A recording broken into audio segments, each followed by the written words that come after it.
안에서 사랑하는 우리 별님 여러분 반갑습니다.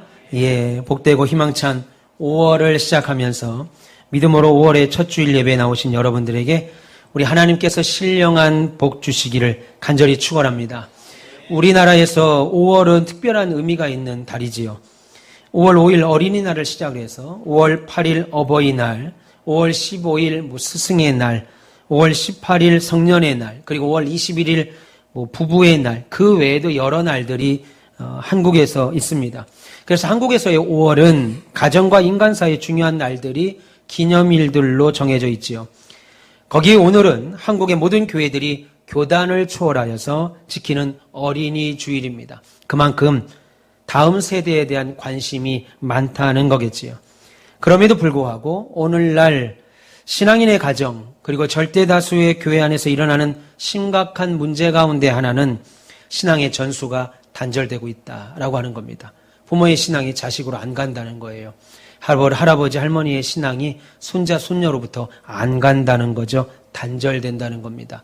문화 차이라는 이름으로, 세대 차이라고 하는 이름으로 여호와 신앙이, 하나님의 말씀이 세대에서 세대로 이어지지 않는 현실이 이 시대 교회의 가장 심각한 문제일 겁니다. 그래서 우리 다음 세대와 우리가 받은 이 여호와 신앙을 주제로 대화가 통할 수 있을까? 다시 말하면 아버지의 믿음을 가지고 자녀들과 교회의 이야기, 신앙의 이야기, 여호와에 대한 이야기를 나눌 때 대화가 통할 수 있을까 하는 고민이 생기죠. 따라서 세대 간의 신앙의 전수가 단절되고 있는 이 문제를 어떻게 우리 교회는 해결할 것인가 하는 고민은 제 목회의 큰 과제 중에 하나입니다. 여러분들도 내가 신앙인의 부모에게서 태어났다는 것은 무엇이고, 믿음의 자녀 여러분들, 내가 신앙의 부모에게서 태어났다는 것은 무엇이고, 신앙인으로서 오늘 유아 세례를 베풀었습니다. 신앙인으로서 내가 자녀를 갖게 되었다는 축복과 책임은 또한 무엇이고, 신앙인의 부모로서 어떻게 자녀들을 양육해야 하는 것인가를 아주 깊이 고민하시기를 원합니다. 왜냐하면 가정에서 신앙의 전수가 이루어져야 된다는 것, 부모의 신앙이 자녀에게, 자녀의 신앙이 또 다음 세대에게 이루어져야 된다는 것, 이어져야 된다는 것은 하나님의 계획이고 성경이 우리들에게 일관되게 강조하시는 말씀이기 때문이지요. 특별히 믿음의 부모들에게, 그리고 믿음의 부모가 될 사람들에게 끊임없이 말씀하셨습니다. 너희의 자녀들에게, 그리고 너희 자녀들의 자녀들에게 하나님을 전파하라 라고 했습니다. 이것은 부모가 원하건 원치 않건 상관없습니다. 전파하라. 사실 하나님을 섬기는 신앙이 세대에서 세대로 이어지는 것, 부모가 예수를 믿는데 자녀도 예수를 잘 믿는다는 것은 매우 아름답고 감동적인 모습이지요. 그리고 그것은 매우 복된 겁니다. 신약의 사도 바울은 한평생 세상에 대하여 부러운 것이 없던 사람이었습니다. 바라는 것이 없다고요. 그가 명품을 갖기를 원했고, 더 좋은 아파트를 갖기를 원했고, 세상에 더 많은 돈과 부귀와 명예와 권세를 갖기를 원한 적이 없고, 그것을 갖고 있던 사람들을 한 번도 부러워해 본 적이 없습니다. 세상의 모든 사람들이 자랑거리로 내세웠고 위대한 것, 이거 가지고 있으면 대단한 거야, 잘한 거야, 위대한 거야 라고 했던 것을 사도 바울은 뭐라고 그랬어요? 나는 그것들을 다 배설물로 여긴다. 성경은 말하죠. 소변과 대변으로 여긴다 이겁니다. 세상 사람들이 귀하게 여기고 이것만 갖고 있으면 나는 세상에서 칭송받아 했던 것을 바울은 다 소변으로 여긴다. 배설물로 여긴다라고 하면서 당당하게 세상을 살았던 사람이었습니다. 그런데 바울 서신서술을 보면 사도 바울이 매우 부러워했던 것 한 가지가 있습니다. 그랬던 사도 바울이 부러워했던 것 한 가지가 있는데, 사도 바울이 이제 자신의 죽음을 얼마 앞두고 믿음의 아들 디모데에게, 바울은 주님을 위하여 결혼하지 아니하고 자식도 없었습니다. 믿음의 아들 디모데에게 써보낸 편지에 이렇게 말합니다. 디모데후서 1장 3절부터 5절까지 제가 쉬운 성경으로 읽어드리겠습니다. 디모데야, 내가 밤낮 너를 위하여 기도할 때마다 네가 정말 보고 싶구나. 너를 볼 수 있다면 내가 참 기쁠 텐데 나는 네 생각이 날 때마다 하나님께 너무 감사하단다. 내가 너를 왜 보고 싶어 하고 너를 보면 기쁨이 넘쳐서 감사하는 줄 아니? 그것은 네 속에 있는 믿음 때문이다. 그런데 너의 믿음을 생각하면 너무 너가 대견해서 보고 싶고 하나님께, 그런 믿음을 주신 하나님께 내가 감사하게 된단다. 그런데 생각해 보니 너의 그 믿음은 내가 너의 외할머니 로이스를 만났을 때 그 외할머니에게 있던 믿음이었다. 그런데 다시 내가 너의 어머니 유니게를 만나보니까 네 어머니에게도 있었던 동일한 믿음이었고 그 믿음은 다시 너에게도 보이는 같은 믿음이었다라고 성경은 말합니다. 그러니까 디모데가 그렇게 믿음이 있어서 신앙으로서 믿음의 동역자로서 성장한 것을 보고 대견스러워하고 사랑스러워하고 자랑스러워했던 이유를 보니까 그의 외할머니가 그의 딸인 어머니에게로, 그 외할머니 로이스가 그의 어머니 유니게에게로, 다시 그 어머니 유니게가 그 아들 디모데에게로 신앙이 전수된 것과, 그리고 이 믿음을 위대한 사도인 바울이 매우 부러워했습니다. 내가 세상의 모든 것 가진 사람 단 한 번도 부러워한 적이 없는데 그거 자체는, 그것만은 내가 너무 부럽다. 그리고 그것을 복받은 것이다 라고 인정했습니다. 오늘 우리가 읽으신 본문이 그 놀라운 복을 명령하고 있습니다. 오늘 본문은 이스라엘 백성들이 이제 40년의 긴 광야 세월을 마치고 약속의 땅, 구원의 땅, 젖과 꿀이 흐르는 땅, 크고 광대한 하나님이 주신 땅을 그야말로 눈앞에 목전에 두고, 모세 자신은 그 땅에 함께 못 들어가지만 이제 그 땅에 들어가서 살게 될 출애굽 1.5세대들, 그리고 2세대들, 3세대들을 향하여 간곡하게 부탁하며 축복하고 때로는 매우 두려운 마음으로 당부하고 경고하는 말씀, 그게 오늘 본문의 말씀입니다. 여러분, 오늘 본문의 말씀의 핵심은 여호와 신앙을 자녀들에게 전수하라 하는 겁니다. 그러면 여호와 신앙을 자녀들에게 전수하기 위하여 오늘 본문은 우리들에게 무엇을 하라고 말하는지 총 3가지를 분명하게 오늘 성경은 말씀합니다. 그 첫 번째가 가르치라라는 겁니다. 가르치라. 여러분, 이것은 부모들에게, 그리고 앞으로 부모가 될 사람들에게 분명하게 하시는 말씀이죠. 본문 7절과 8절 보십시오. 네 자녀에게 부지런히 가르치며 집에 앉았을 때든지 길을 갈 때든지 누워있을 때든지 일어날 때든지 이 말씀을 강론하라라고 했습니다. 한마디로 부지런히 자녀들을 가르치라, 하나님 말씀을 가르치라 하는 거죠. 여기서 네 자녀는요, 오늘 보면 2절 한번 또 보시겠어요?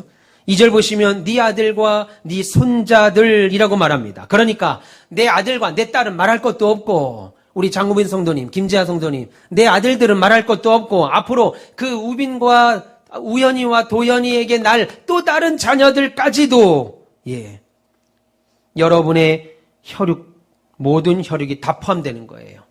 그리고 네 아들과 네 손자들이 평생에 네 하나님 여호와를 경외하며 내가 너희에게 명한 그 모든 규례와 명령을 지키게 하라라고 말합니다. 다시 말해서 아들과 딸 말할 것도 없고 손자, 손녀까지, 여러분들이 눈에 넣어도 아프지 않을 만큼 사랑하는 아들, 딸과 손자, 손녀들까지 평생 붙잡고 살아가야 될 하나님과 그 하나님의 말씀을 신앙의 부모들인 너희들이 먼저 부지런히 가르치라라고 하는 말입니다.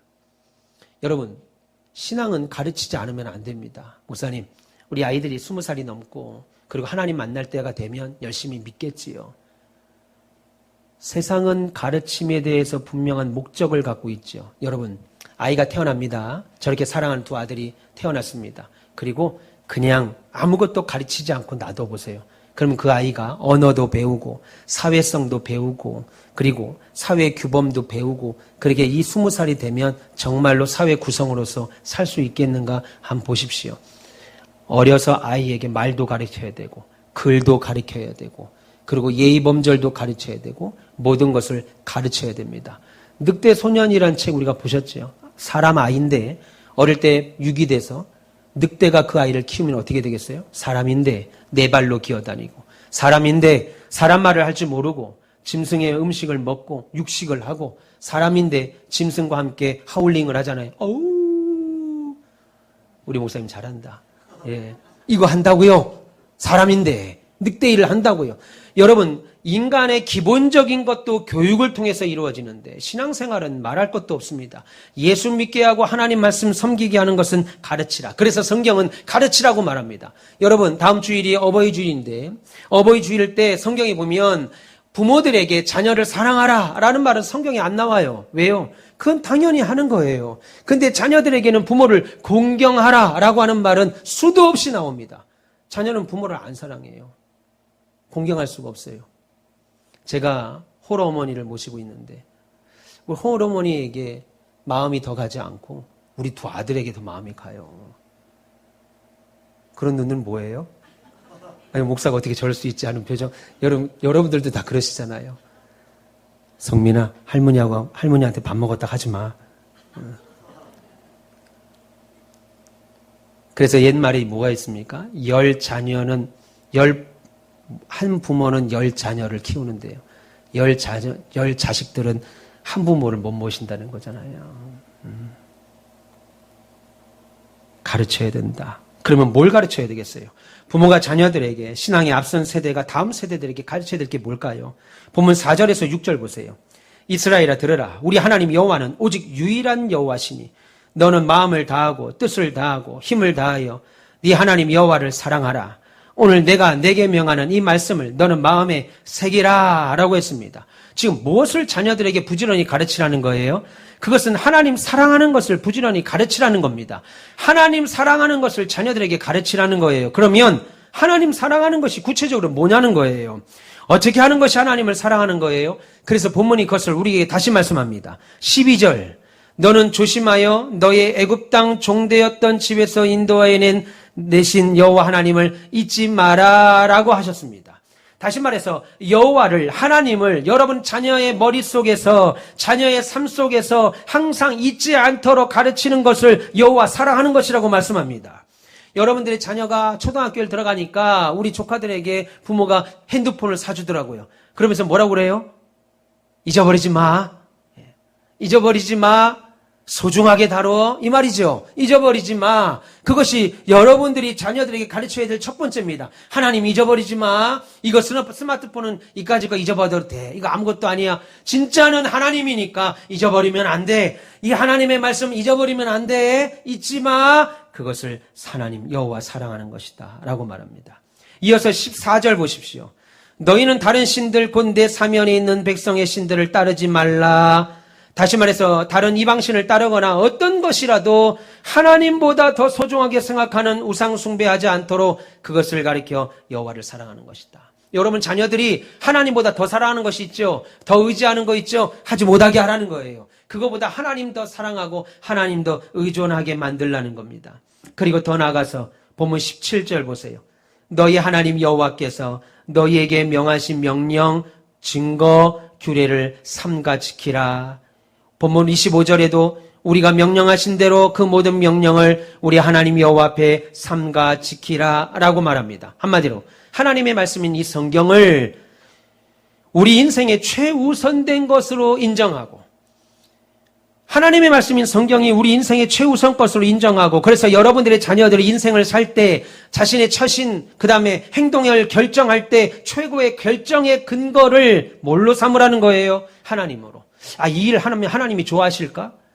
이 일은 하나님의 성경엔 뭐라고 써 있는가? 확인하라는 거죠. 어릴 때부터 가르치라는 겁니다.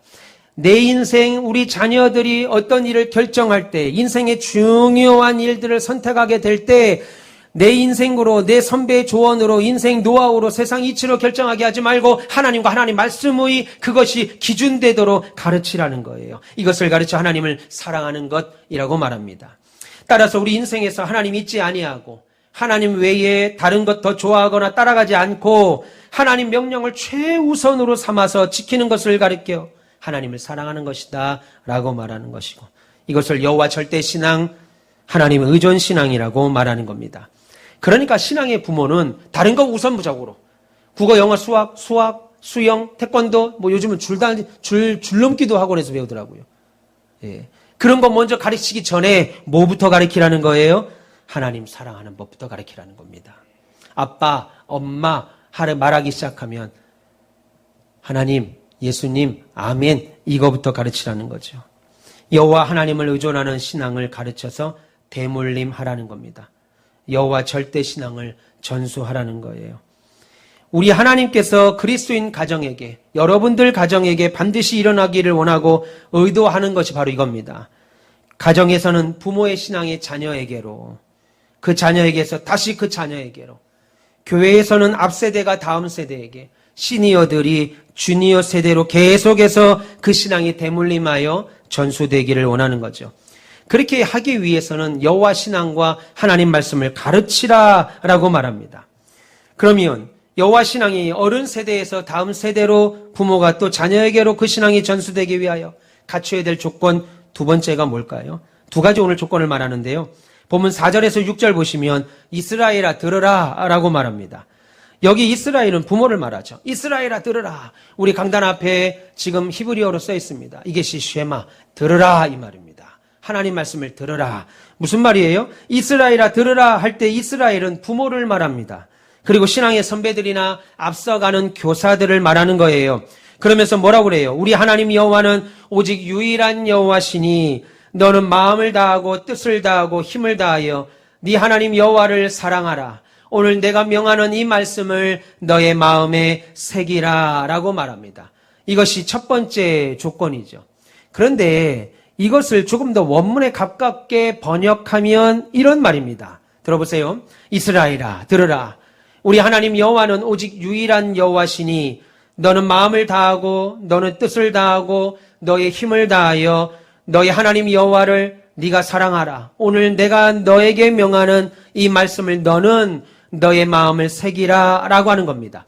차이가 있죠. 지금 여러분들이 갖고 계신 성경엔 빠져있는 단어가 있는데 바로 너는 이라는 말입니다. 이것은 우리나라 문법 때문에 어쩔 수 없이 빠진 거예요. 그런데 지금 성경은 계속해서 너의 뜻을 다하고 너는 힘을 다하고 너의 하나님 여호와를 너가 사랑하고 계속 너는 너의 마음을 먼저 새기라라고 하는 말입니다. 한마디로 이 말은 부모인 네가 먼저 하나님을 사랑하는 사람이 되어야 한다는 거예요. 부모인 네가 하나님을 먼저 사랑하는 사람이 되고 부모인 너희들의 마음에 여호와를 먼저 새겨야 되고 부모인 너희가 먼저 하나님 말씀을 순종하는 자가 되어야 된다라고 말하는 거죠. 자녀들에게 그렇게 가르치기 전에 너희들이 먼저 그런 사람이 되라라고 말하죠. 그러므로 우리의 자녀들이나 교회 젊은 세대들의 신앙을 걱정해서 말씀을 가르치기 전에 나는 하나님을 사랑하는 사람인지 부모인 나는 여호와 신앙의 길에 서 있는 사람인지 나는 내 마음에 하나님을 새기고 사는 사람인지 점검하라는 겁니다. 먼저 자녀들 마음에 하나님의 말씀을 주입하고 새겨주기 전에 자녀들 귀에 대고 계속해서 하나님에 대하여 말하기 전에 나는 하나님을 사랑하는 사람인가? 나는 내 마음을 다하고 내 뜻을 다하고 내 힘을 다해서 내가 먼저 하나님의 말씀을 가슴에 새기고 있는 사람인가? 나부터 여호와 신앙을 가지고 하나님을 사랑하는 사람인가 확인한 다음에 그 다음에 자녀들을 믿음으로 양육하라는 거예요. 그리고 두 번째 조건은 뭐겠습니까? 본문 7절에 이렇게 말하죠. 네 자녀에게 부지런히 가르치며 집에 앉았을 때든지 길을 갈 때든지 누워 있을 때든지 일어날 때든지 이 말씀을 강론하라 그렇게 말합니다. 여러분 7절은요. 너희 자녀들에게 하나님 신앙과 하나님의 말씀을 앉을 때든지 걸어갈 때든지 누웠을 때든지 일어날 때든지 언제나 그 말씀을 가르치라라고 말합니다. 그런데 이 구절을 우리가 언뜻 보면 잘못 보면 그냥 기회만 있으면 애들 그냥 식탁에 앉혀놓고 그냥 잔소리 하듯이 하나님 말씀을 가르치거나 아니면 절절절절절 따라다니면서 계속 교회 가자, 말씀 보자, 예수 잘 믿자 이거 하라는 말이 아닙니다. 본문 8절과 9절 한번 보세요. 8절 9절에 보시면 너는 그것을 부모들인 너의 손목에 매어 기호를 삼고 부모들인 너희 미간에 붙여 표를 삼고 부모의 집 문설주와 너의 집 바깥문에 기록하라 라고 말합니다. 지금 네 가지를 말하죠. 8절과 9절에 너의 손목, 너의 미간, 그 다음에 너의 집 문설주, 너의 집 바깥문에 기록하라 그렇게 말합니다. 그러니까 여호와를 사랑하라 라고 하는 글을 만들어서 아니면 열쇠고리 만들어서 어느 표딱지 하나 만들어서 자녀의 팔목에 그리고 자녀가 학교 갈 때 들고 다니는 가방에 열쇠고리처럼 걸어두라는 말이 아니고 오히려 자녀의 손목이 아니라 너희들의 손목, 부모들의 손목에 걸으라는 거예요. 부모의 손목에 매라고 하는 거예요. 그러면 여러분, 하나님의 말씀을 부모의 손목에 매라고 하는 말이 무슨 말일까요? 그것은요, 자녀들이 부모들이 하는 손과 발로 하는 것을 보면서, 여러분들을 보면서, 여러분들이 손과 발로 헌신하는 걸 보면서, 야, 우리 아버지는, 야, 우리 엄마는, 야, 장로인데, 집사인데, 권사인데, 야, 우리 교회 장로님들은, 야, 우리 교회 선생님들은, 우리 교회 신앙의 어른들은 하나님을 사랑하니까, 하나님을 사랑하기 때문에 저런 일까지도 하시는구나. 교회를 사랑하기에 그 손과 발로 헌신하고 기도하고 저렇게 봉사하는구나 하고 확인할 수 있도록 하라는 거예요. 그러니 여러분 제발 집에 가셔서 믿음 없는 자녀들 앞에서 밥상 앞에서 식사하면서 교회가 어떻느니, 목사님이 어떠느니, 장로님이 어떠느니, 교회가 헌금은 어떤 이런 말 하지 마라 이겁니다. 그러면 그 아이들이 평생 자라면서 엄마 뭐 할 때 이런 말 하죠. 아니 엄마 평생 교회에다 헌금 다 해놓고 왜 우리한테 용돈 달라고 그래요? 라고 하는 자녀 생깁니다. 그렇게 하지 마라고 그래요. 그렇게 헌금도 안 했는데 입만 열면 교회 욕을 하니까, 입만 열면 우리 박 장로님이, 최 장로님이, 입만 열면 누구누구가 라고 하니까 교회에 대한 이미지가 나빠진다고요. 그렇게 하지 말고 손목에 달고 다니라는 말은 여러분들이 하는 행동과 헌신으로 우리 자녀들이, 야, 우리 아버지가 얼마나 하나님을 사랑하면 저렇게 봉사하시는가. 야, 우리 교회 장로님들은, 우리 교회 선생님들은, 우리 교회 앞선 어른들은 얼마나 하나님을 사랑하시기에 저렇게 손과 발로 기도하고 헌신하고 봉사하는가 확인할 수 있도록 하라는 거예요. 또 이어서 말하죠. 네 미간에 붙여 표를 삼으라. 이 말씀은 하나님 말씀을 띠에 딱 넣어서 머리에 질끈 묶고 데모하는 사람들처럼 하지 말라는 거 아니고 그렇게 다니라는 말이 아니라 오히려 부모들의 머리에서 나오는 온갖 생각들, 자녀들이 볼 때 이런저런 인생의 계획들, 우리 부모님들이 조언이라고 해주는 말, 야, 앉아봐라, 아들아. 예, 딸아, 앉아봐라. 라고 하면서 부모의 머리에 나오는 온갖 조언들, 생각들, 이런저런 인생의 계획들, 신앙의 어른들에서 머리에 나오는 이런저런 아이디어들이 다 세상 이치에 따라 하거나 세상에서 익숙한 방법, 세상에서도 여전히 누구도 말하는 그 방법으로 하는 것이 아니고 우리의 자녀들이 보거나 들으면서, 아, 야, 우리 엄마 아빠는, 우리 교회 어른들은 하나님을 사랑하기 때문에 저런 생각까지 하시는구나. 아, 우리 선생님들은, 우리 친구들은, 선배들은 이렇게 하라고 말하는데, 이럴 때는 저렇게 하라고 말하는데, 우리 엄마 아빠는 하나님 앞에 믿음으로 살기에 저런 생각까지 하는구나. 저런 아이디어가 교회를 사랑하고 하나님을 하기에 나오는 것이구나. 그렇게 할 수 있게 하라는 거예요. 이것이 네 미간에, 얼굴에 말씀을 붙여 표를 삼으라는 뜻입니다. 그리고 너희 집 문설주에 붙이라라고 했습니다. 여기서 말하는 문설주는 현관문이 아니고 그 집의 가장 깊숙한 안방문의 문틀입니다. 그러니까 여러분 집에서 가장 은밀한 장소가 어디예요? 은밀한 문, 은밀한 장소, 부모님만 들어갈 수 있는 은밀한 장소가 안방이잖아요. 침실이잖아요. 그 문 앞에 하나님의 말씀을 써서 붙이라는 거예요. 여러분, 이 말이 무슨 뜻이에요? 아무도 들을 수 없고 아무도 볼 수 없고 아무도 쉽게 들어갈 수 없는 곳이어서 심지어 그래서 부부가 전혀 긴장하거나 남의 눈치, 안방 가서 눈치 보는 분 있어요?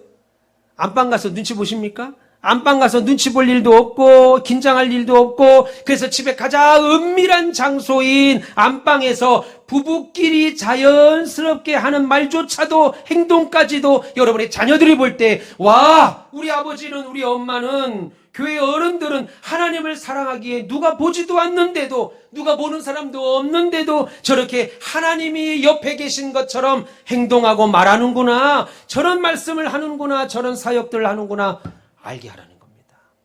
그게 여러분의 문설주에 하나님 말씀을 붙이라는 거예요. 근데 안방에서부터 여보, 목사님 이상하지 않아? 여보, 배집사님 이상하지 않아? 여보, 그러니까 밖에서도 알지도 못하는 딸들이, 알지도 못하는 아들들이 어릴 때는 모릅니다. 여러분과 대화가 되는 장성한 분량에 딱 나이가 차면요. 그러게 왜 교회를 다녀? 이런다고요, 엄마한테. 제가 목회하면서 제일 많이 상담받는 게 그겁니다. 아울러 바깥문에 붙이라, 이 말 무슨 말입니까? 너희 집에 하는 일들이 바깥으로 알려질 때, 저기 가게는 우리 박 사장님이 하시는 가게 아니야? 저 가게는 우리 최 사장님이 하시는 게 아니야? 저 사업장은 우리 박 사장님이 하시는 데가 아니야?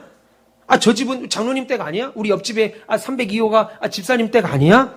라고 할 때, 여러분들 집에서 하는 모든 일들이 집 밖으로 알게 될 때, 교회가 하는 모든 일들이 교회 밖에 세상 사람들이 보고 들을 때에도 저 집은, 저 가게는, 저 사업장은, 저 교회는 하나님을 사랑하는 사람들 때문에 저렇게 손해를 보면서도 결국 저렇게 믿음으로 결단하며 사는구나 확인할 수 있도록 하라는 거예요.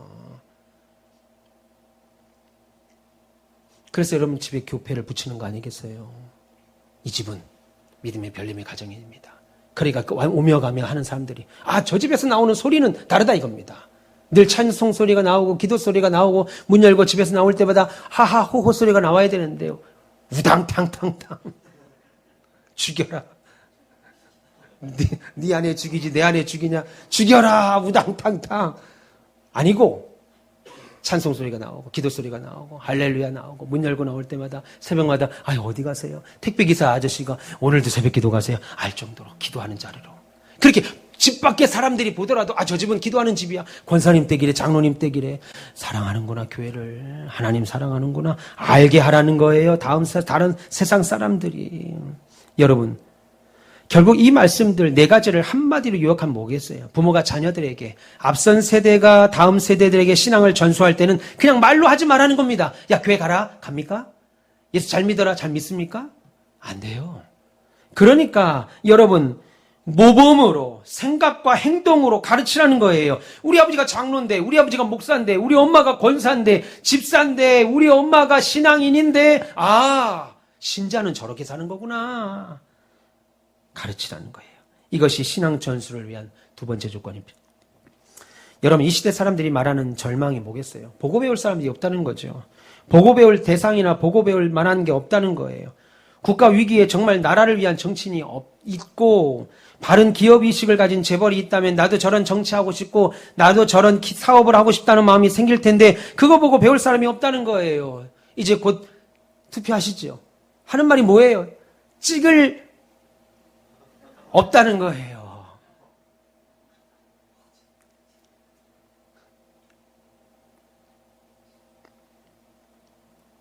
교회에서는 저런 장로님, 저런 권사님, 나 저런 집사님처럼 하면 되겠구나.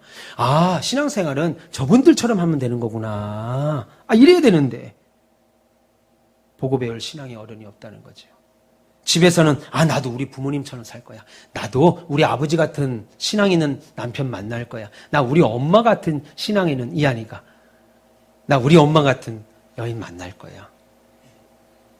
믿음의 아내 만날 거야. 보고 배울 부모가 없다고 자녀들이 말합니다. 그래서 막 그냥 세상에 교육의 교권이 떨어지고 부모 자식의 교권이 권위가 떨어지고 그래서 신앙은 부모가 먼저 모범으로 가르치는 겁니다. 하나님 사랑은 우리의 신앙과 믿음은 귀가 아니고 눈으로 가르치는 거예요. 귀에만 가르치는 게 아니라 마음으로 가르치는 겁니다. 입으로만 가르치는 것이 아닌가 손과 발로 그리고 삶으로 가르치는 거죠. 제가 아주 오래전에 저희 아버지 목사님과 인천의 한 교회에 목사님 목회하시던 그 교회에 이제 장로님 아들이 의사셨어요. 근데 소개를 받아서 인천으로 몇 번 그 병원에 갔습니다. 이제 장로님 아들이신데 목사님들은 이제 진료를 거의 이제 편하게 안 받았어요. 그런데 대화 중에 놀라운 소식을 하나 알게 됐습니다. 그분하고 대화하는데 자기 아버지가 이제 장로님이시고 자신은 이제 예수 안 믿고 교회 지금 안 나간다 이야기를 하시는 겁니다. 근데 그 의사는 이제 교회는 안 다니지만 어릴 때부터 장로 집안에서 신앙생활을 살았기 때문에 목회자들에게는 진료비를 안 받았고 오히려 더 좋은 약들을 갈 때 주셨어요. 이제 어느 날은 아버지하고 둘이 이제 두 목사가 진료를 받으러 가다가 엘리베이터를 못 타가지고 계단을 걸어 올라가는데 계단에서 우당탕탕 하는 거예요. 계단에서 이제 담배를 피고 있다가 목사들은 우리를 보고 진료하러 온 우리를 보고 우당탕탕 불을 끄니까 우당탕탕탕 모태신앙으로 자랐으니까 상식적으로 목사님 앞에서는 담배를 감춰야 된다는 생각을 가지고 행동한 거겠지요. 근데 정작 본인은 교회 안 다니는 거예요. 한 번은 진료를 하면서 이제 저희 아버지하고 저한테 그런 얘기를 하는 겁니다. 자기 아버지를 두고 마치 남의 말 하듯 한마디를 툭 던집니다. 우리 아버지는 이상한 사람이에요.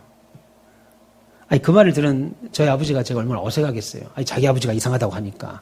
아니, 우리 아버지는 이상한 사람이에요. 그 말을 듣고 있는데 계속해서 이제 자기 아버지에 대한 이야기합니다. 자기가 고3 때 자기 아버지가 이제 고등부 부장 선생님이셨대요. 고등부 부장이셨는데 하루는 자기를 3학년 올라갈 때 불러놓고 너는 서울대 의대를 가야 되니까 1년간 교회 쉬고 열심히 공부에 전념하라 얘기했답니다. 근데 가만히 보니까 같은 교회 다니는 내 고3 친구들은 니들은 고3이니까 열심히 나와야지. 기도하고 열심히 너희들은 나와야 돼. 이렇게 말했다는 거예요. 결국 그 아들은 아버지 장로님의 바람대로 서울대 의대를 당당히 입학했습니다. 그리고 졸업했고 인천에서 번듯한 의사 생활을 하고 있습니다.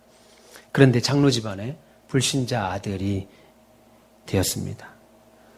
여러분, 저절로 간절하게 하나님을 찾고 하나님 앞에 매달려야 될 만큼 간절한 고3 시절에도 하나님 찾지 않고 책상에만 앉아 지낸 사람이 이제는 무엇이나 마음대로 할 수 있고 세상에 부러움을 사고 있는 서울대 의대를 합격했는데 그것도 너무나도 바쁜 의대 시절에 교회를 찾겠습니까?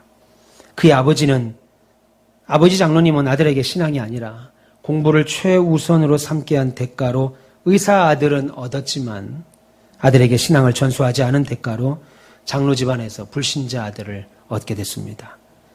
신앙을 바꾸어서 의대 입학하는 것보다 차라리 의대 입학을 바꾸어 신앙을 사게 하는 것이 아들이 평생 살아갈, 아니 죽음 이후에도 훨씬 유익하다는 것을 그 장로님이 알았다라면 좋았을 겁니다. 물론 그렇게 결정하기 쉽지 않습니다. 내 자녀가 서울대 의대를 갈 수 있는데 그거 포기하고 신앙을 지켜라. 이렇게 말하는 거 쉽지 않습니다. 그래서 믿음의 부모들은 믿음으로 살라고 성경은 계속해서 너희들이 먼저, 부모인 너희가 먼저 하나님 말씀을 마음에 두고 하나님을 마음에 두어야 된다라고 설명을 우리에게 하는 거죠. 그렇게 하라고 성경은 말씀합니다. 여러분, 그 장로님은 아마 만나는 사람들에게 내 아들 의사야, 내 아들 서울대 의대 나왔어 라고 자랑하고 다녔겠지만 정작 불신자 아들은 돌아다니면서 장로 아버지를 비웃고 다닌다는 사실을 본인은 알고 있는지는 모르겠습니다. 신앙의 부모 여러분, 그래서 자녀들에게 신앙은 말로 안 돼요. 말로 안 됩니다. 다툼만 생겨요. 그래서 모범으로 행동으로 가르치셔야 됩니다. 그 대표적인 것이 기도하셔야 돼요. 자녀를 위하여 기도하십시오. 학원 못 보내고 좋은 학교 못 보내는 것 때문에 속상하고 학비 못 주는 것, 좋은 옷 못 미는 것 때문에 속상해하지 마시고 여러분 자녀를 위하여 기도하지 못하는 것 때문에 속상해하십시오. 그리고 더 많은 시간 자녀를 위하여 기도하세요. 그러면 어느 순간 하나님이요 그 자녀를 바꾸더라고요. 내가 목회해보니까 제가 그 성도를 위해서 기도하는 성도들이 있습니다. 그런데 어느 순간 그 성도들이요 믿음의 자리에 우뚝 서 있는 모습을 확인하게 돼요. 너무 놀랍습니다. 그러니 여러분 자녀들 위해서 기도하십시오. 신앙의 전수는 부모 그리고 교사인 여러분부터 시작된다는 거 기억하시고 오늘 주일에 나와 하나님의 이름을 부르는 여러분들에게 우리 주님께서 가장 긴급하게 여러분 가정에서 확인하고 싶어하는 것은 바로 그겁니다. 여러분들이 여호와 신앙을 전수하고 있는가?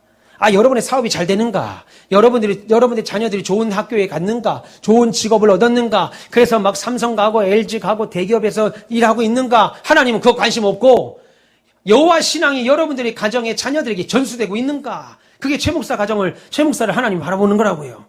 배지영 집사님에게 앞으로 2딸 2아들 주실 텐데 아멘 좀 해보지. 그래서 유아세례도 받으러 와야 되잖아요. 저렇게 양쪽 하나씩 들고 4명 한 번 하면 더 좋고. 그건 또 안 되나? 그건 너무 힘든가? 그걸 배주영 집사님 기대한다고요. 윤 집사님, 하나님이 그거 기대한다고요.